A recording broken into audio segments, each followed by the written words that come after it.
ஒரு பையனோட அப்பா அவர் இறந்து போறதுக்கு முன்னாடி அந்த பையன் கையில ஒரு வாட்ச குடுத்து, "இந்த வாட்ச் உன்னோட தாத்தாவோடது. இதுக்கு 200 வருஷம் ஆகுது. இந்த வாட்ச நீ கொண்டு போய் அடகு கடையில இந்த வாட்ச எவ்வளோக்கு வச்சுக்குவாங்கன்னு கேட்டு வா" அப்படின்னு சொல்றாரு. அந்த பையனும் அந்த வாட்ச எடுத்துட்டு போய் அடகு கடையில கேட்குறான். "இந்த வாட்ச் ரொம்ப பழைய வாட்சு. இதெல்லாம் அதிக விலைக்கெல்லாம் போகாது. ஒரு ரூ. 500லேருந்து ரூ. 1000க்குள்ள போகும். அதுக்கு மேலலாம் எதிர்பார்க்காத" அப்படின்னு சொல்றாங்க. உடனே அத வந்து அந்த பையன் அவங்க அப்பா கிட்ட சொல்றான்.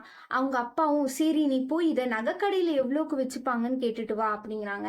நகைக்கடையில இந்த வாட்ச நான் ஒரு ரூ. 7,000க்கு வச்சுக்கிறேன். அதுக்கு மேலலாம் நீ எதிர்பார்க்காத அப்படின்னு சொல்றாங்க.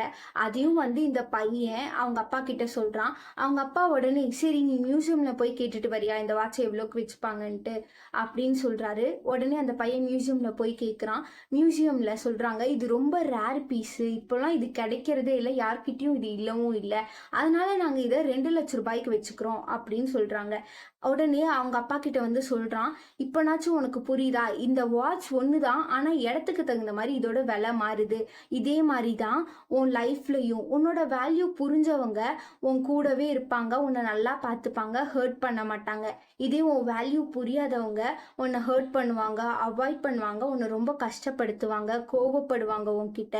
நீ தான் முடிவு பண்ணணும். உன்னோட வேல்யூ புரியிற இடத்துல நீ இருக்கணுமா? இல்ல உன்னோட வேல்யூ புரியாத இடத்துல நீ இருக்கணுமான்ட்டு" அப்படின்னு அவங்க அப்பா சொல்றாரு. என்ன கரெக்ட்டு தானே அவங்க அப்பா சொல்றதும்?